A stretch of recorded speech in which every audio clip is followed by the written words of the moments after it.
Hello students, welcome to the my YouTube channel Soni classes. Students, आज मैं आपके लिए क्लास 12th की फिजिक्स का एक नेक्स्ट वीडियो आपके बीच लेकर आया हूं, जो कि हमारा चैप्टर चल रहा था प्रत्यावर्ती धारा। आज की वीडियो में हम इस चैप्टर का एक इम्पॉर्टेंट कॉन्सेप्ट कवर करेंगे, जो कि होगा प्रत्यावर्ती धारा का औसत मान। आज की वीडियो बहुत इंपॉर्टेंट है, पेपर में कई बार ये कॉन्सेप्ट पूछा गया है, इसलिए आपको बहुत ध्यान से समझना है। और मैं आपसे बार बार कहता हूँ ये चैप्टर बहुत ज़्यादा इंपॉर्टेंट है। इस चैप्टर से क्वेश्चन आते हैं पेपर में, इसलिए एक एक पॉइंट को अच्छे से आप कवर कीजिएगा, ठीक है ना। तो स्टार्ट करते हैं। टॉपिक है हमारा प्रत्यावर्ती धारा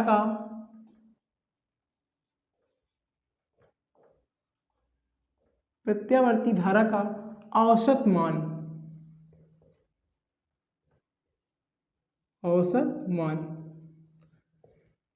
एवरेज वैल्यू ऑफ एसी, प्रत्यावर्ती धारा का औसत मान। देखिए यहाँ पे ये क्वेश्चन दो तरीकों से पूछा जाता है। कभी कभी ये क्वेश्चन एक नंबर में आता है, ऑब्जेक्टिव में भी पूछा जाता है, तो मैं आपको आगे बताऊंगा कि ऑब्जेक्टिव में कैसे पूछा जाएगा। बाकी ये शॉर्ट टाइप क्वेश्चन में भी आता है एक नंबर में, और कभी कभी ये क्वेश्चन 2 से 3 नंबर में पूछा जाता है। तो जब एक नंबर में पूछा जाए तो हमको किस तरीके से करना है, और जब 2 या 3 नंबर में पूछा जाए तो हमको किस तरीके से करना है। हम यहाँ पे 2 मेथड आपको समझाएंगे, वो आप जैसे नंबर के हिसाब से पूछा जाएगा उस हिसाब से आप इसको सॉल्व करेंगे, ठीक है ना। तो दोनों मेथड मैं आपको कंप्लीट कराऊंगा। देखिए यहाँ पे इसका पहला मेथड हम देखेंगे प्रत्यावर्ती धारा का औसत मान का। तो यहाँ पे देखिए मैं एक फार्मूला आपको बताया था, आपने देखा होगा, अगर आप शुरुआत से पढ़ रहे हैं तो मैंने एक फार्मूला आपको बताया था, चूंकि आई बराबर होता है I not sine omega T. ये फार्मूला पीछे पढ़ा है। अब यहाँ पे क्या करेंगे, पूर्ण चक्र के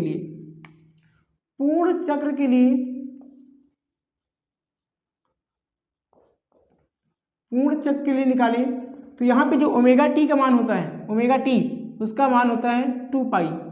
ये पूर्ण चक्र के लिए हम औसत मान निकाल रहे हैं प्रत्यावर्ती धारा का। तो यहाँ पे जो ओमेगा टी होगा पूर्ण चक्र के लिए उसका मान होता है 2 पाई, ये आपको याद रखना पड़ेगा, ठीक है ना। अब यहाँ पे वैल्यू को पुट करें तो आई एवरेज औसत मान है, यहाँ पे एवरेज लगा देंगे। तो I average I not sine omega T के स्थान पर रख देंगे हम 2 पाई। आगे इसको हम सॉल्व करें तो आई एवरेज इक्वल टू हो जाएगा आई नॉट। अब साइन 2 पाई का मतलब हुआ 360। देखिए यहाँ पे 2 पाई का मतलब पाई मीन्स 180, 180 को 2 से गुणा करेंगे 360, और साइन 360 का मान कितना होता है, 0 होता है। तो इसको यहाँ पे 0 रखेंगे और इसको आगे सॉल्व करें तो पूरा क्या हो जाएगा, 0 से गुणा करने पर 0। तो इस प्रकार से जो प्रत्यावर्ती धारा का औसत मान होता है वो 0 होता है। ये ऑब्जेक्टिव में पूछा जाता है कि प्रत्यावर्ती धारा का औसत मान होता है, तो वहाँ पे ऑप्शन देखने को मिलेगा 0, तो आप 0 लगाएंगे। अगर ये शॉर्ट टाइप क्वेश्चन में सॉल्व करने को आता है तो आप इस प्रकार से सॉल्व करेंगे, ठीक। अब यहाँ पे इसका सेकंड मेथड आपको समझा दे रहे हैं कि यहाँ पे देखिए, यहाँ पे क्वेश्चन ऐसे बनता है, मैं आपको बताऊंगा अभी आपके। देखिए प्रत्यावर्ती धारा का औसत मान जिसका मेथड सेकंड है, इसमें भी कई प्रकार से पूछा जाता है, मैं आपको यहाँ पे समझा दूंगा। तो देखिए यहाँ पे एक फार्मूला होता है, मैं एक फार्मूले का यहाँ पे प्रयोग करूंगा। आई एवरेज बराबर, ध्यान दीजिएगा, आई एवरेज बराबर इंटीग्रेशन आई into D T upon T, और यहाँ पे लिमिट 0 से t तक। ये फार्मूला है, ध्यान रखिएगा, मैं आपको बता दे रहा हूँ फिर से। यहाँ पे समझिए कि यहाँ पे जो आई एवरेज है ये औसत मान हो गया धारा का, और इंटीग्रेशन आई इंटू डी टी का हम कुल समय के सापेक्ष इसका भाग करेंगे और इसका समाकलन करेंगे। तो 0 क्या है, जब मैंने इसमें धारा प्रवाहित नहीं की थी उस समय की प्रारंभिक स्थिति 0 रहेगी। अब जब मैंने इसमें धारा प्रवाहित की तो उसकी अंतिम स्थिति, जो धारा प्रवाहित करने में जो समय लगा उस समय की जो अंतिम स्थिति थी वो क्या है, कैपिटल टी, ठीक। ये आपका फार्मूला है, इस फार्मूले को आपको लर्न रखना है। अब यहाँ पे इसके आगे मैं सॉल्व करूँ, मैं एक पॉइंट आपको समझा दूँ कि यहाँ पे क्वेश्चन ऐसे पूछता है प्रत्यावर्ती धारा का आधा मतलब अर्ध औसत मान निकालिए, या तिहाई औसत मान निकालिए, या चौथाई निकालिए। तो जैसे अर्ध पूछता है तो यहाँ पे t/2 कर देंगे, ऐसा इसकी लिमिट जो यहाँ पे t लगी हुई है इसको t/2 कर देना है, अगर अर्ध औसत मान पूछ रहा है। अगर इसका तिहाई पूछ रहा है तो बटे 3 कर देना है, चौथाई पूछ रहा है तो बटे 4 कर देना है, ठीक। ये आपको ध्यान रखना है, जैसा पूछेगा वैसा वर्क करेंगे हम। यहाँ पे हम पूरे को सॉल्व कर रहे हैं, ठीक है ना। तो यहाँ पे एक फार्मूला यूज करेंगे चूंकि यहाँ पे लिखा हुआ है I इक्वल टू होता है I not sine omega T, लाकर यहाँ पे पुट करेंगे तो हो जाएगा आई एवरेज बराबर integration 0 to T.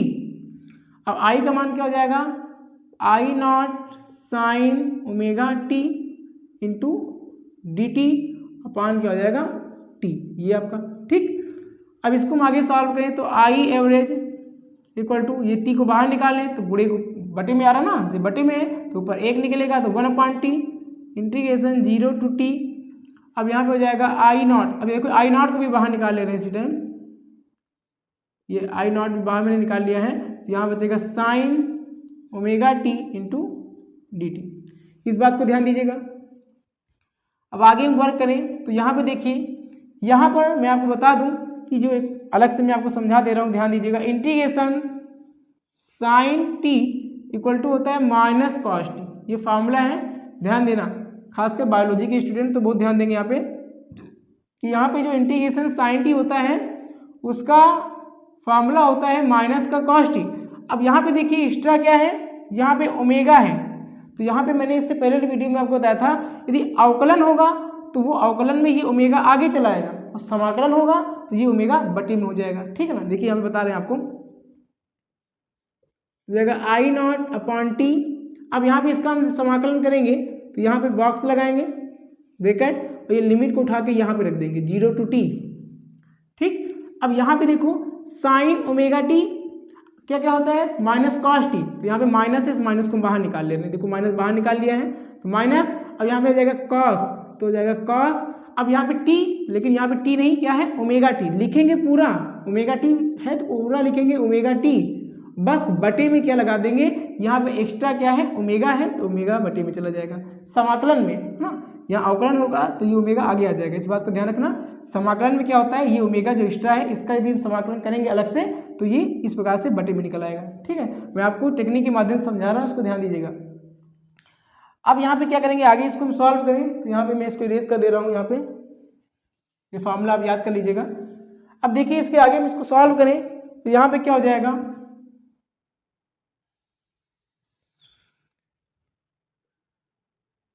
I average equal to minus का आई नॉट अपॉन टी, ये ओमेगा को बाहर निकाल लीजिए तो टी ओमेगा हो जाएगा और यहाँ पे हो जाएगा कॉस ओमेगा टी और लिमिट हो जाएगी 0 टू टी, ये वाला, ये ओमेगा बाहर आ गया है।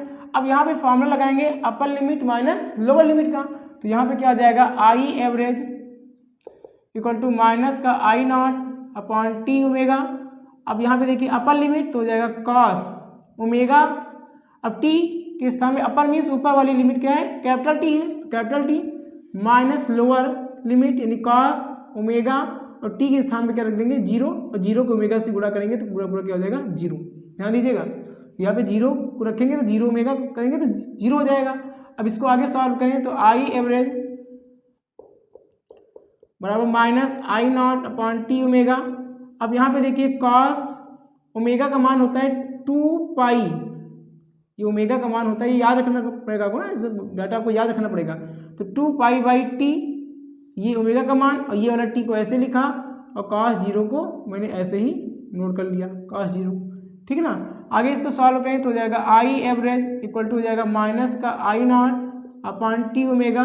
अब यहाँ पे देखिए टी से टी क्या हो जाएगा कैंसिल हो जाएगा तो कॉस 2 पाई माइनस कॉस 0।